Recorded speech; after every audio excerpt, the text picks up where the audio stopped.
할렐루야. 힘차게 한번 선포하겠습니다. 우리 두 주먹 불 꺼주시고 단장하라, 준비하라, 새롭게 하라. 할렐루야. 여러분들의 인생이 새로워지기를 주님의 이름으로 축복합니다. 우리 인간교회가 영적인 새 시대를 맞이하고 또한 양적으로도 성장하고 부흥하는 새 시대가 도래하기를 주님의 이름으로 축복합니다. 근데 여러분, 세상 사는 게 만만치 않죠? 어때, 만만하십니까? 세상 사는 게? 세상 사는 게 아무리 근심, 걱정 없는 것 같아도 우리 모두는 때로는 힘들고 어렵게 살아가기 마련입니다. 혹시 여러분 중에 아니요 목사님, 저는 아무 근심 걱정도 한평생 살아오면서 아무 일도 없이 잘 살아왔는데요 하시는 분 있으십니까? 아마 없을 거예요. 조금이나마 힘들고 어려움은 다 경험하게 되죠. 물론 사람마다 그 심각성과 인생의 긴장감과 또한 나를 누르는 그 인생의 무게는, 그리고 그 부담감은 다 다를 겁니다. 어떤 사람은 너무 그 인생의 무게가 힘들어가지고 정말 일어서지도 못할 정도로 어려운 사람이 있는 반면에 그래도 살 만큼 힘이 있는 사람도 있는 것 아니겠습니까? 어찌됐든 대부분의 사람들은 내 앞에 놓인 여러 가지 환경과 상황의 문제로 인해서 어려움을 경험하며 살아가기 마련이지요. 그렇다면 지금 여러분들은 어떤 위기, 어떤 어려움, 어떠한 인생의 무게를 느끼며 살아가고 계십니까? 한번 생각해 보세요. 나를 짓누르고 있는 나의 인생의 무게는 무엇인가? 내가 지금 힘들고 어려움을 당하고 있는 것은 무엇이고, 내가 지금 고민하고 있는 것은 무엇인가? 한번 생각해 보세요.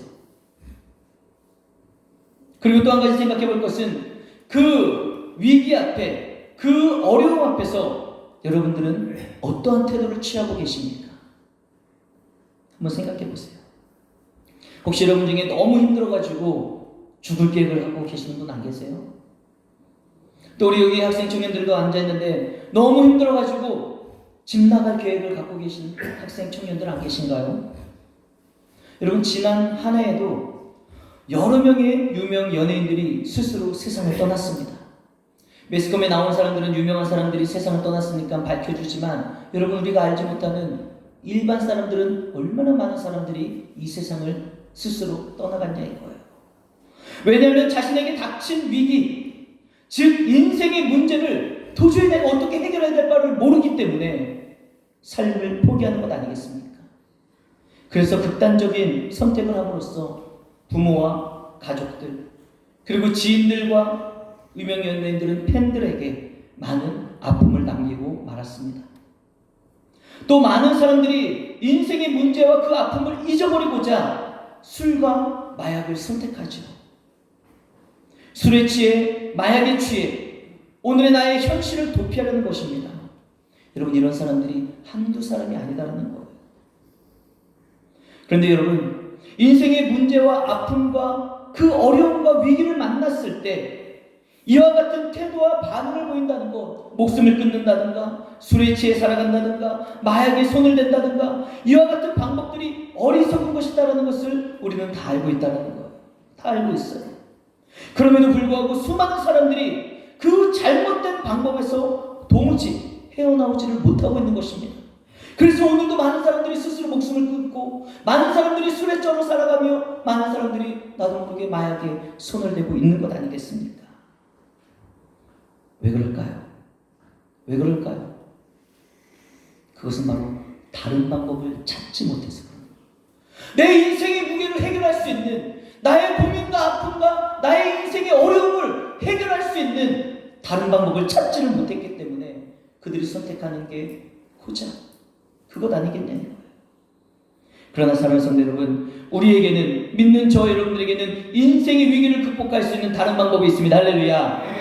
그것은 바로 하나님을 더 깊이, 더 갈급함으로 찾는 것, 하나님을 더욱더 간절히 소망하는 것. 여러분, 이것이 바로 우리의 인생을 승리의 길로 이끌어가는 새로운 방법인 줄 믿으시길 바랍니다. 왜냐하면 내 힘으로 안 되잖아요. 여러분 경험해 보셨잖아요.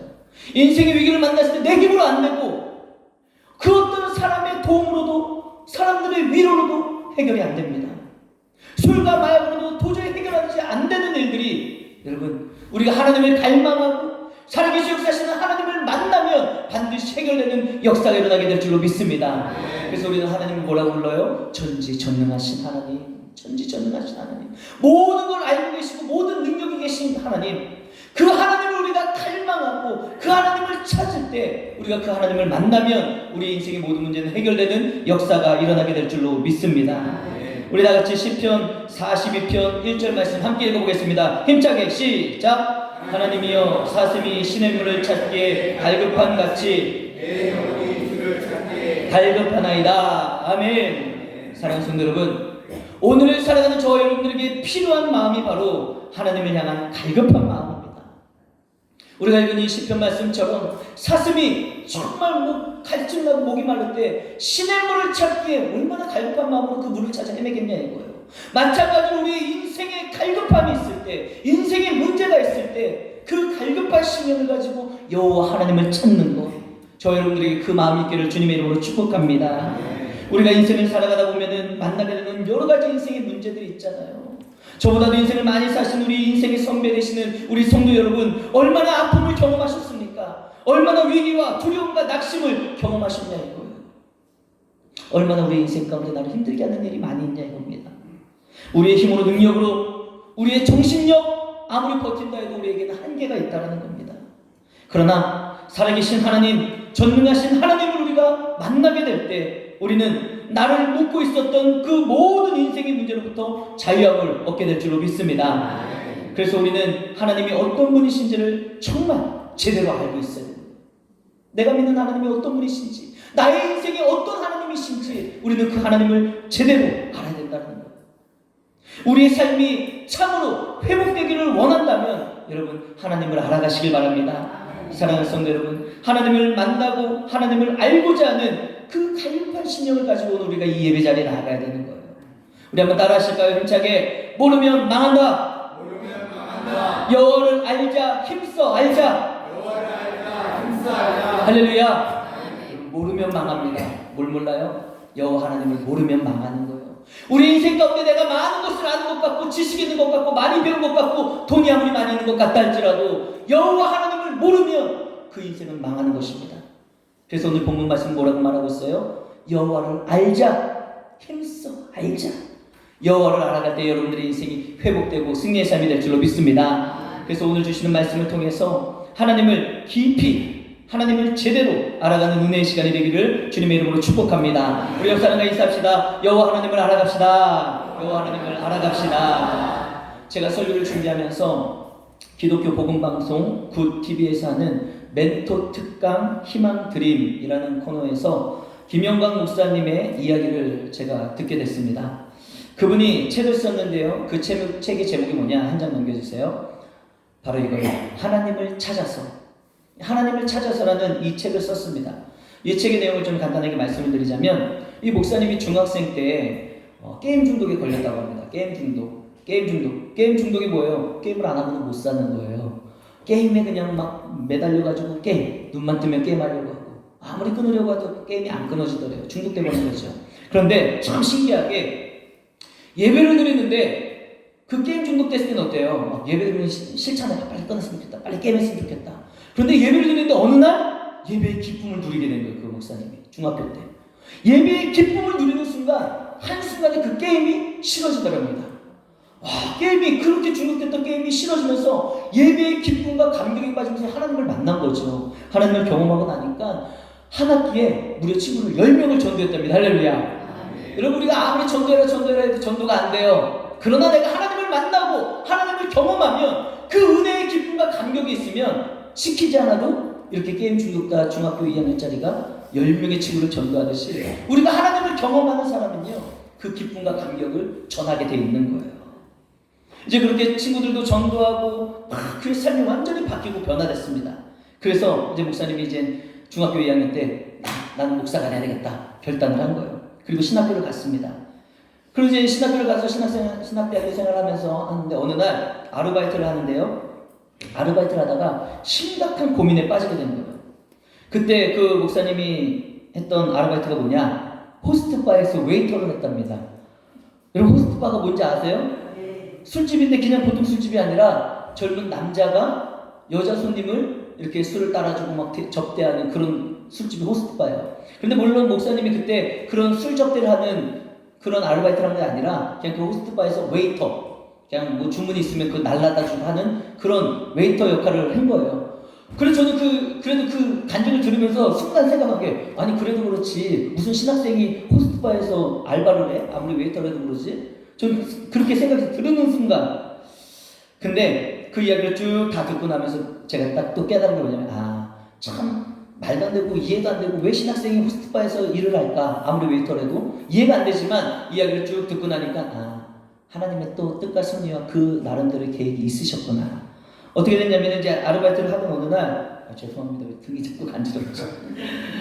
어느 날 이제 정말 호스트 역할을 하는 형들이 있는데 그 형들 중에 하나가 2차를 나갔다 왔대요. 손님이랑 2차를 나갔다가 들어오는데 그 술집이 지하였다고 합니다. 그래서 계단을 투벅투벅 내려오면서 노래를 흥얼거리는데 들어보니까 그 노래가 뭐냐? 복음성가라는 거야. 그래서 그 목사님이 충격을 받은 거예요. 아니 교회 다니는 사람이 저 사람 구원받은 사람 맞아? 왜 이런 호스트 일을 해? 막 그런 마음을 막 갖는 순간 하나님이 뭐라고 말씀하시냐? 그러면 너는 뭐 똑같은 술집에서 일하면서 쟤는 호스트 일하니까 안 되고 너는 그냥 웨이터니까 돼? 그 음성을 딱 깨닫는 순간 막 고민이 되고 막 혼란스럽게 하는 거예요. 야, 내가 과연 신학교도 가고 내가 그 옛날 중학교 때 하나님을 만났는데 진짜 구원받은 사람이 맞나? 그런 고민과 막 혼란이 빠졌대요. 그래서 21살 때 그 21살의 나이에 하나님을 정말 찾기 시작하는 거예요. 진짜 내가 만난 하나님이 맞는지, 정말 그분이 살아계시는지, 그 심각한 고민 가운데 하나님을 만나기 위해 하나님을 찾고자 이제 이스라엘로 떠나기로 한 겁니다. 근데 그냥 비행기를 타고 그냥 이스라엘 뭐 성지순례 가듯이 간 게 아니라 배를 타고 중국으로 넘어가서 중국에서 육로로 이스라엘까지 쭉 가는 거예요. 자그마치 2년 7개월 동안 이스라엘을 향해 갔답니다. 여러분 생각해 보세요. 여러분들의 자녀가 21살인데 멀쩡히 다니던 대학교 때려치고, 뭐 물론 아예 때려친 건 아니죠. 휴학을 하고 나 학교 안 다니고 일도 안 하고 아무것도 안 하고 나 하나님 만나러 가봐야 되겠다. 여러분 허락하실 부모님 계실까요? 믿음이 없어요. 하셔야죠. 자 보세요. 이 김영건 목사님은 21살에 2년 7개월이라는 시간 동안에서 모든 걸 다 내려놓고 엄청나게 말렸죠. 주변에서 다 말리는데도 단돈 50만 원을 들고 배를 타고 중국으로 넘어가 그 50만 원 들고 이제 가는 거예요. 이스라엘까지. 내가 하나님을 찾아보겠다. 하나님을 만나보겠다. 하나님이 어떤 분인지 좀 내가 정말 알아야 되겠다. 이 마음을 가지고 지금 2년 7개월 동안 그 갈망했던 마음을 가지고 갈 때 2년 7개월이라는 기간 동안 하나님을 만나게 되는 거예요. 하나님을 찾게 됩니다. 그 이야기를 기록한 책이 바로 이 하나님을 찾아서라는 책입니다. 여러분 대단하지 않습니까? 저는 이분의 이야기를 들으면서 무엇보다도 감동이 되었던 게 뭐냐? 하나님을 찾고자 하는 그 갈망하는 마음, 정말 하나님을 만나고자 하는 그 강렬한 마음이 저에게 무엇보다도 큰 감동이 됐다는 거예요. 여러분은 하나님을 찾고자 하는 갈망이 있으십니까? 정말 하나님을 만나고자 하는 갈망과 열망이 있으시나요? 때가 되면 주일날 예배드리고 그냥 돌아가고 일상생활하고 그냥 그렇게 살아가고 있지는 않습니까?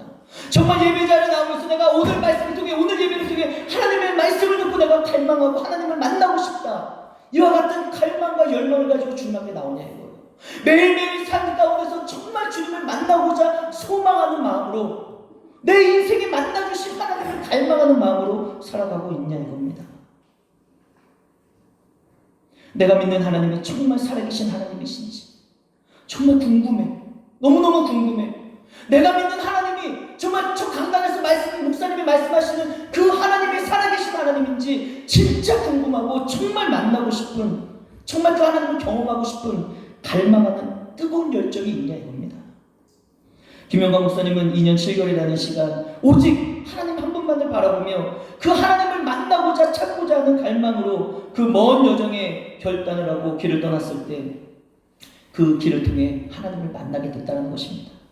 히말라야 산맥을 지나가고 사막을 지나가며 그 고독함과 외로움 그 가운데서 하나님만 바라보며 하나님 앞에 예배하고 그 웅장한 자연 속에서 하나님을 묵상할 때 깨닫게 하시고 만나주신 하나님, 하루하루 이스라엘을 향한 발걸음 가운데 50만 원 들고 출발했는데 여러분 50만 원 갖고 어떻게 2년 7개월을 버티면서 이스라엘까지 가겠냐 이거예요.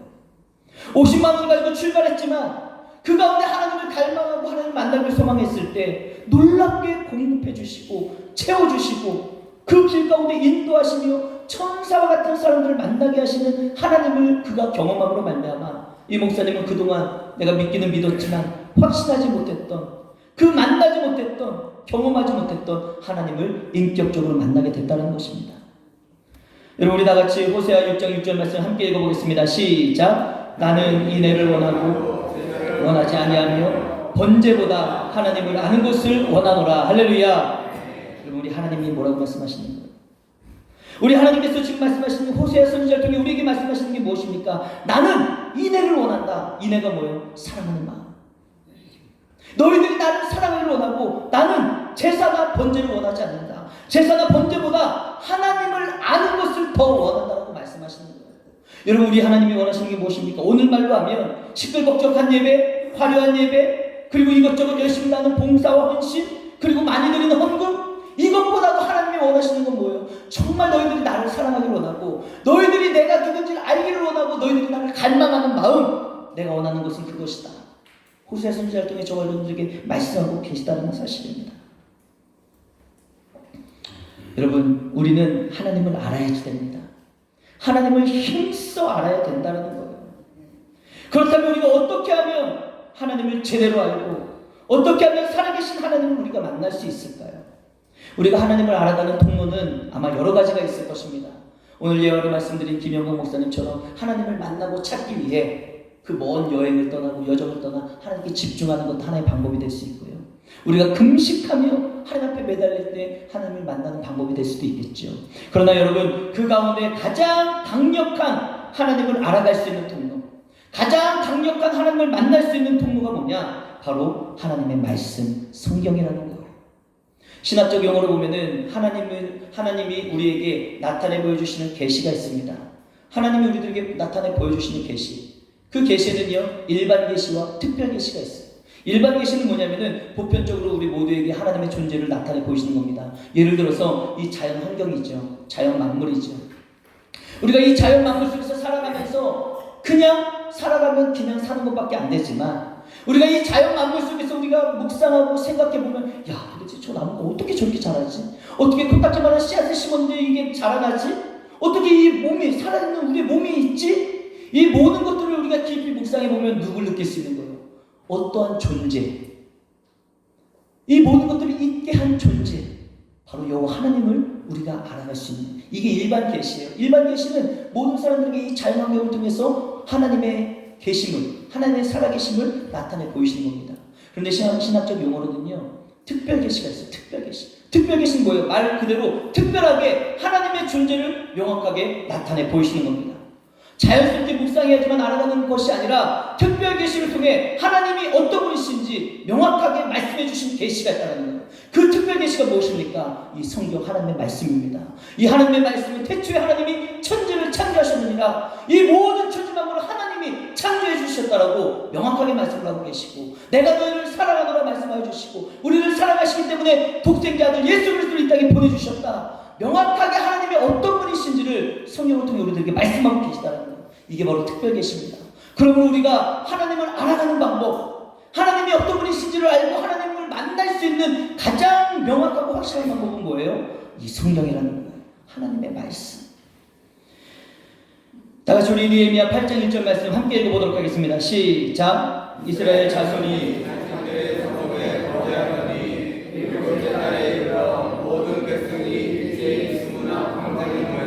학사 이스라엘에게 여호와께서 이스라엘에게 명령하신 모세의 율법책을 가져오기를 청하매. 이 말씀이 뭐냐면 지금 이스라엘 백성들이 바벨론에서 포로 생활하다가 돌아왔습니다. 고국으로 돌아왔어요. 이제 돌아와가지고 다 무너져버린 하나님의 성전과 성벽을 재건하면서 아주 갈급한 심령이 있었던 거예요. 그 포로 생활 70년 동안 얼마나 고통스럽고 힘들고 외롭겠습니까? 이제 고국으로 돌아왔는데 이제 모든 성벽과 성전이 무너졌고 회파되었어요. 그것을 재건하는 일이 얼마나 외롭고 쓸쓸하겠어요. 그때 하나님의 은혜를 구하는 거예요. 하나님의 은혜를 구하는 그 갈급한 심령으로 이스라엘 백성들이 수문 앞 광장에 모인 것입니다. 그리고 학사 에스라에게, 오늘날로 말하면 목사님이 되겠죠. 학사 에스라에게 하나님의 말씀, 성경책을 지금 읽어달라고 요청하는 겁니다. 모세의 율법, 모세를 통해 주신 하나님의 말씀을 읽어주십시오. 그러자 이제 학사 에스라가 하나님의 말씀을 가지고 사람들 앞에 탁 서는 겁니다. 우리 느헤미야 8장 3절과 5절 말씀 함께 읽어보겠습니다. 시작. 수문학 광장에서 새벽부터 정오까지 남자나 여자나 아이들을 만나 모든 하나님을 읽음에 뭇 백성이 그 율법책에 귀를 기울였는데 에스라가 모든 백성 위에 서서 그들 목전에 책을 펴니 책을 펼 때에 모든 백성이 일어서니라. 아멘. 여러분, 지금 하나님의 말씀, 하나님이 특별하게 계시해 주신 이 성경 말씀을 대하는 이스라엘 백성들의 모습이 어떻습니까? 느껴지십니까? 하나님의 말씀, 성경에 대해 그들은요 깊은 관심이 있는 거예요. 아, 도대체 하나님이 어떤 말씀을 주셨을까? 나에게 하나님은 어떤 존재일까? 이 성경을 통해 계시해 주시고 말씀해 주신 하나님에 대한 깊은 관심을 가지고 있었던 게 이스라엘 백성들이라는 거예요. 그래서 성경을 읽어달라고 요청할 뿐만 아니라 학사 에스라가 딱 단에 서서 하나님의 말씀을 읽을 때 뭐라고 이야기하고 있습니까? 그들은 귀를 기울여서 집중해서 듣고, 집중해서. 여러분, 하나님의 말씀 지금 집중해서 듣고 계시나요?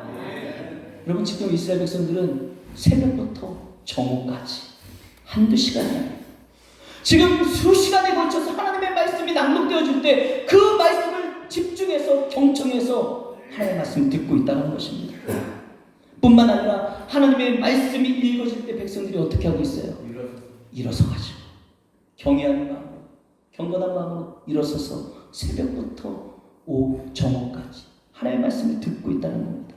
사랑하는 성도 여러분, 하나님의 말씀에 귀를 기울이고 하나님의 말씀을 소중하게 여길 때 하나님의 말씀은 살아있고 활력이 있어 좌우의 날선 그 어떤 것보다도 예리하여 우리의 심령을 찔러 쪼개기까지 하며 우리의 삶에 살아계신 하나님을 경험하게 만드는 은혜의 역사가 일어나게 될 줄로 믿습니다. 그러므로 여러분, 하나님의 말씀을 소중하게 여기셔야 되는 거예요. 이 성경 말씀, 하나님의 말씀을 여러분 소중하게 여기시라는 겁니다. 여러분, 성경 통독하시는 분들 계시죠? 또 매주 읽어야 될 성경 분량을 주보에 제가 실어드리죠. 여러분, 성경 통독할 때 그냥 난 다 읽어야지 하고 대충 읽지 마시라는 거예요. 하나님을 알아갈 수 있는 이 축복의 통로가 되는 이 성경을 읽어나갈 때 정성껏 집중해서 내가 정말 오늘 이 말씀을 읽을 때 하나님을 알고자 하는 갈망과 열망과 소원하는 마음을 가지고 읽으셔야 된다는 거예요. 또 오늘처럼 주일 예배 자리에 나와서 하나님의 말씀 설교를 들을 때 여러분, 허리를 곧게 펴시고 자세를 바르게 하십시오. 그리고 눈을 뜨고 들으세요. 어떤 분들은 설교 시간에 눈을 감고 들으시더라고요. 주무시는 건지 묵상하시는 건지 잘 모르겠어요. 저는 눈을 뜨고 들으시면서 목사님을 쳐다보고 적으면서 마음에 새기면서 들리는 그 하나님의 한마디 한마디 말씀을 깊이 묵상하면서 하나님 앞에 집중하여 말씀을 들으셔야 된다는 거예요. 어떤 목사님이 중국에 있는 이제 북한 의식정에 가셨다고 합니다. 일행들이랑 갔는데 가서 보니까 이게 정말 이게 중국인지 북한인지 모를 정도로 정말 북한스러웠다라고 표현을 하시더라고요. 그 북한 식당에 딱 들어갔더니 온통 사방이 막 김일성, 김정일 막 사진으로 도배가 되어 있고 막 모든 종업원들의 가슴팍에는 다 그 배지가 막 달려져 있고 막 그러더라는 거예요. 신기하잖아요. 북한 식당에 갔을 때 얼마나 신기해요. 그래서 그 목사님과 동행했던 일행 중에 한 분이 그 북한 종업원에게 주머니에 있던 꾸깃꾸깃 주머니에 있던 종이 쪽지 아무거나 하나 있던 거 그냥 꺼낸 거예요. 꺼내가지고 그 종업원에게 김일성 이름을 좀 한자로 좀 적어줄 수 있겠냐고 이렇게 요청을 했다고 합니다.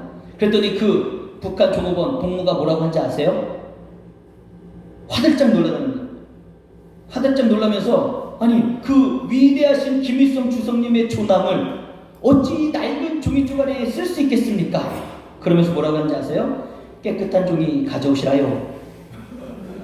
깨끗한 종이 가져오시라요. 이렇게 말했다고 합니다. 여러분 보세요. 북한 사람들은 김일성 죽었잖아요.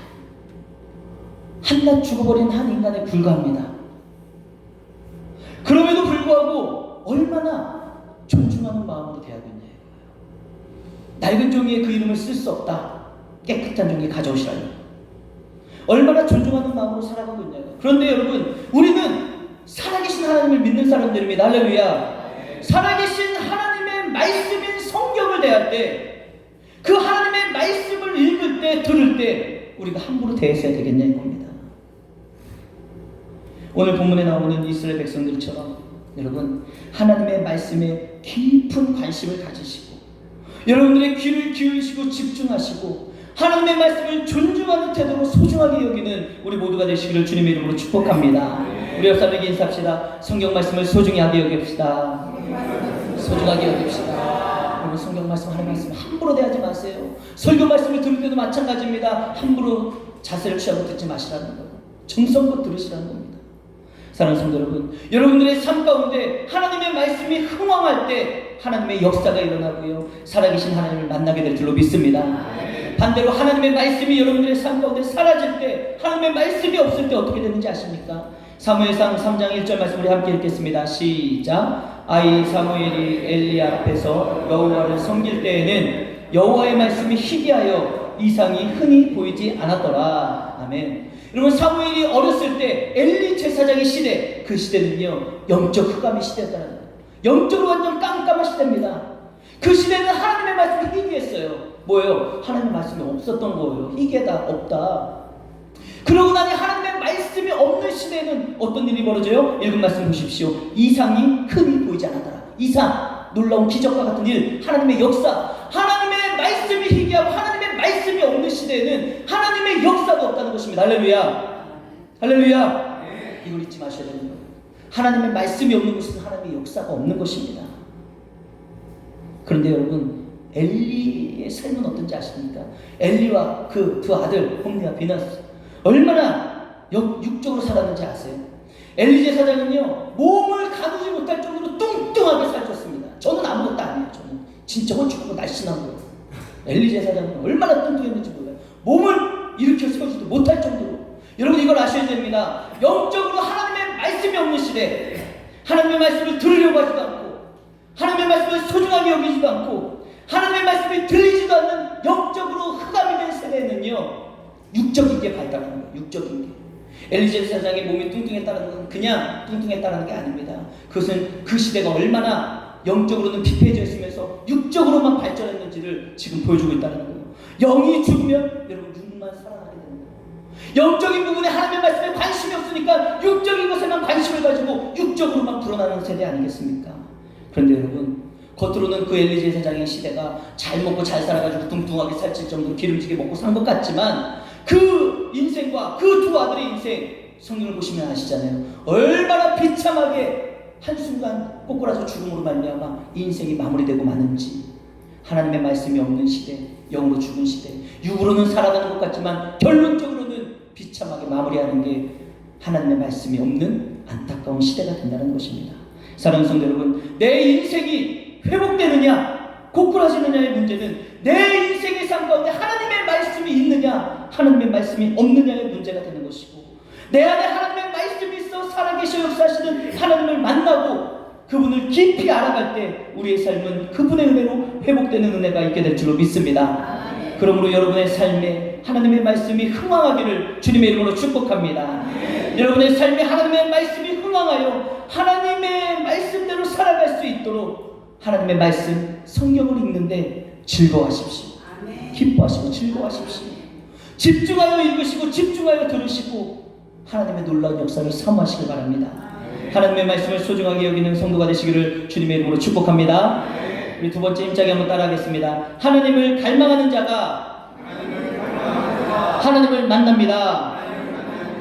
우리 호세아 6장 3절 말씀 우리 다 같이 한번 힘차게 읽어보겠습니다. 시작. 그러므로 우리가 여호와를 알자, 힘써 여호와를 알자. 그의 나타나심은 새벽빛같이 어김없나니 비와 같이 땅을 적시는 늦은 비와 같이 우리에게 임하시리라 하니라. 할렐루야. 아멘. 여러분 저는 이 말씀을 성경에 설교 주면 읽는데 와 읽기만 해도 얼마나 저는 힘이 나는지 몰라요. 여호와를 알자, 힘써 여호와를 알자. 즉 내가 여호와를 알고자 힘쓰고 애쓰고 간절히 갈망한다면 뭐라고 이야기하고 있습니까? 새벽빛같이 어김없이. 여러분 우리가 어떠한 삶을 살든지 자고 일어나면 아침에 해는 뜹니다. 이게 하나님의 원리예요. 진리입니다. 변하지 않아요. 여러분들이 아무리 별짓을 다 하고 오늘 주무셔 보십시오. 그래도 내일은 해가 뜹니다. 이게 무슨 말씀이에요? 우리가 여호와 하나님을 정말 갈망하는 마음으로 살면 새벽빛 동이 트듯이 어김없이 햇볕이 일어나듯이 갈망하는 자에게 어김없이 반드시 하나님이 만나 주신다는 거예요. 얼마나 힘이 돼요. 이런 힘이 되죠. 야, 내가 하나님을 갈망하고 열망하고 하나님의 은혜를 소망하기만 하면 반드시 새벽빛에 떠오르듯이 나를 만나주시는 할렐루야. 그러니까 저는 힘이 나더라고요. 여러분들도 힘이 되십니까? 네, 힘이 나셨으면 좋겠어요. 그런데 제가 그 다음 구절에서 더 힘을 얻었어요. 어떤 말씀이냐면, 야, 새벽빛같이 반드시 만나주실 것이다라고 약속해 주시는데 어떻게 만나주시냐? 비처럼, 그것도 늦은 비처럼 임할 것이다. 이스라엘에는 이른 비와 늦은 비가 있죠. 우리나라도 봄에 파종을 할 때 봄비가 내려야 되죠. 그래야지 그 얼어붙었던 모든 땅들이 녹고 땅을 다 갈아엎고 수분이 있어야지 씨앗을 뿌렸을 때 그 씨앗이 뿌리 내리고 열매를 맺히잖아요.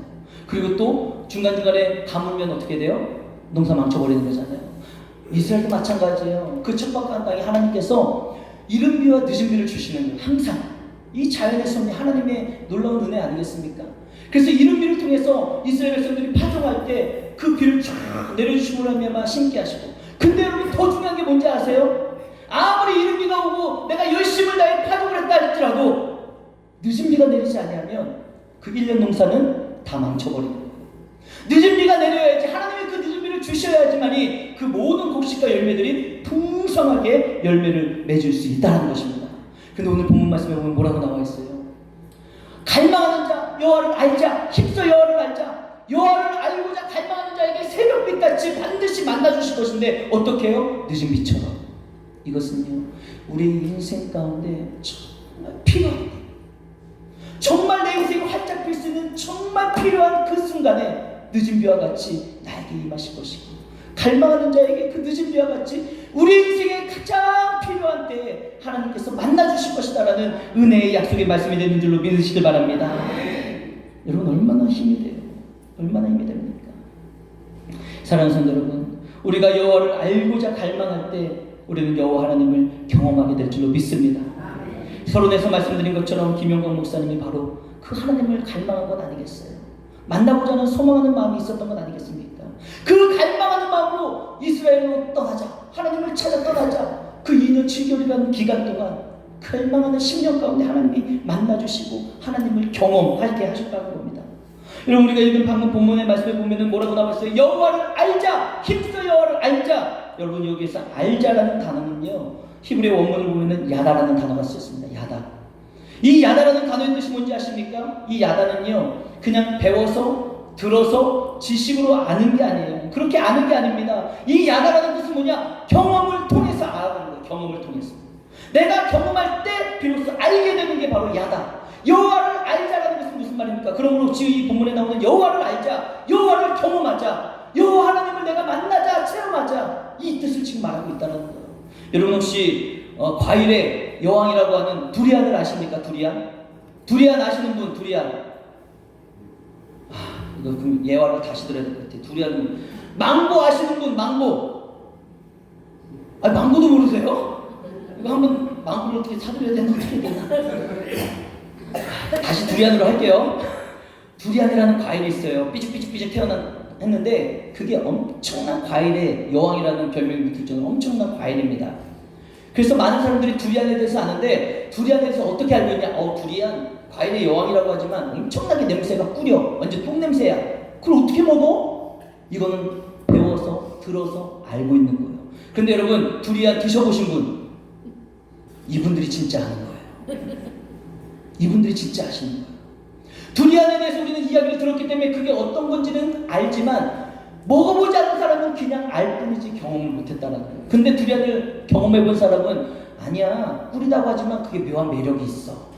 경험을 했기 때문에 그거에 대한 참 뜻을 알고 있다는 거예요. 이게 바로 야다, 경험하다. 경험을 통해 아는 거예요. 여호와를 알자, 힘써 알자. 이거는 그냥 성경 공부하자, 배워서 알자, 이게 아니라 여호와를 경험하자. 하나님이 어떤 분이신지, 살아계신 하나님을 내가 경험하고 만나자, 힘써 하나님을 경험하자. 이 말 뜻을 지금 전하고 있다는 사실입니다. 사랑하는 성도 여러분, 우리가 하나님을 경험하고자 만나고자 애쓸 때 하나님께서 만나주시고 경험케 하시는 은혜가 있게 될 줄로 믿습니다. 우리 사도행전 26장 29절 한번 힘차게 읽어보겠습니다. 시작. 바울이 이르되 말이 적으나 많으나 모든 사람도 다 이렇게 결박된 것 외에는 나와 같이 되기를 하나님께 원하나이다 하니라. 아멘. 여러분 아마 이 말씀을 읽으시면서 도대체 정말 무슨 말인지 잘 모르실 거예요. 이해가 잘 안 될 거예요. 지금 이 말씀이 뭔지 여러분 들어보십시오. 사도 바울은 다메섹 도상에서 빛으로 나타나신 예수 그리스도를 야다 경험하게 되는 거예요. 만나는 거예요. 이야기를 쌓는 게 아니라 빛으로 오신 예수님을 야다 경험하게 되는 거예요. 만나게 되는 거예요.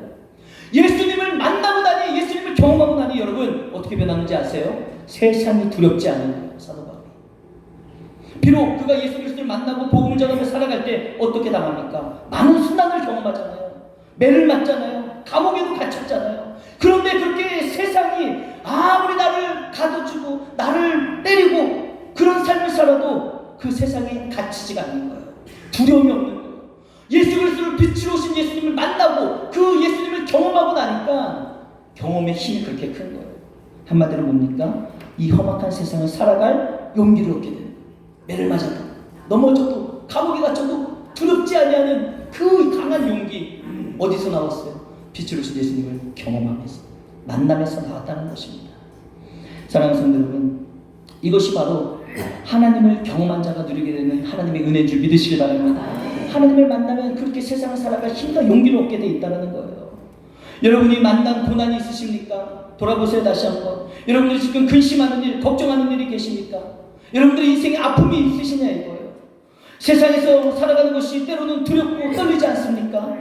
그러나 우리가 살아계신 하나님을 경험한다면, 그 살아계신 역사하시는 하나님을 만난다면 하나님이 주시는 힘과 능력과 용기로 우리는 넉넉하게 모든 환경과 상황을, 아픔과 고민과 어려움을, 걱정, 의심을 이겨내고 승리하는 은혜를 경험하게 될 줄로 믿습니다. 사도 바울이 이렇게 이야기하는 거예요. 지금 내가 옥에 갇힌 것 이것 빼고만, 내가 정말 옥에 갇혀서 고난당하는 것 이것 빼고만 너희들이 다 나같이 되기를 원하노라. 무슨 말인지 알겠죠? 내가 이렇게 힘든 걸 경험한 거 빼고 다 너희들이 나같이 되기를 원한다. 사도 바울 같이 된 게 뭐예요? 살아계신 하나님을 경험하는 삶.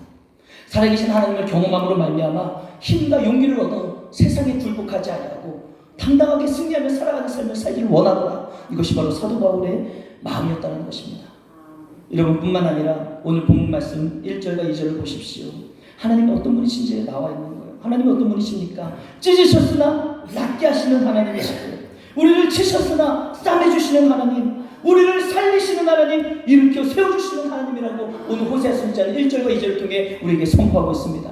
여러분, 하나님 우리를 왜 찢으십니까? 우리의 범죄함으로 말미암아. 그러나 우리가 하나님이 우리의 범죄함으로 말미암아 찢으셨지만 거기서 끝이 아니라는 거예요. 우리가 하나님 여호와를 갈망하며 여호와 하나님을 소망하며 여호와 하나님께 돌아올 때 하나님은 우리를 만나주실 뿐만 아니라 우리를 싸매주시고 우리를 치유해주시고 우리를 살리시고 그 낙심한 자리에서 우리를 다시 한번 일으켜 세워주시는 하나님의 놀라운 은혜를 경험하게 될 줄로 믿습니다. 그 하나님이 우리가 바라보는 하나님, 우리가 소망하는 하나님이 바로 그런 하나님이십니다. 우리가 그 하나님을 경험하는 길은 뭐라고 말씀드렸어요? 성경 말씀을 통해 우리가 배우고 알고 그 성경을 읽을 때 그 성경에 기록된 하나님이 우리 하나님이 될 수 있다는 겁니다. 또 우리가 간절한 마음으로 소망할 때 새벽빛과 같이 우리에게 임하시고 늦은 비와 같이 우리의 삶 가운데 임하심으로 말미암아 우리는 그 살아계신 하나님을 야다 경험하게 되는 거예요. 만나게 되는 은혜가 있게 될 줄로 믿습니다. 여러분, 그 하나님을 만나기 소망하십니까? 정말 소망하십니까? 그 믿음을 가지고 성경에 집중하시고 여호와 하나님 앞에 집중하시고 간절히 만나고자 소망하는 마음으로 살아가시기 바랍니다. 반드시 여러분들의 삶 가운데도 만나주시는 은혜가 있게 될 줄로 믿습니다. 우리 마지막으로 잠언 8장 17절만 힘차게 읽고 마치겠습니다. 시작. 나를 사랑하는 자들이 나의 사랑을 입으며 나를 간절히 찾는 자가 나를 만날 것이라. 할렐루야. 나를 사랑하는 자, 여호와 하나님을 사랑하면 여러분들은 하나님으로부터 더 큰 사랑을 받게 돼 있고요. 나를 간절히 찾는 자가 나를 만날 것이냐. 우리 하나님님이 다 준비가 되어 계십니다. 너희들이 나를 찾기만 하면 내가 새벽빛과 같이 늦은 비와 같이 너희들이 임할 것이다. 반드시 만나게 될 것이다. 이 은혜가 넘치는 저와 여러분 되시기를 주님의 이름으로 축복합니다. 기도하겠습니다.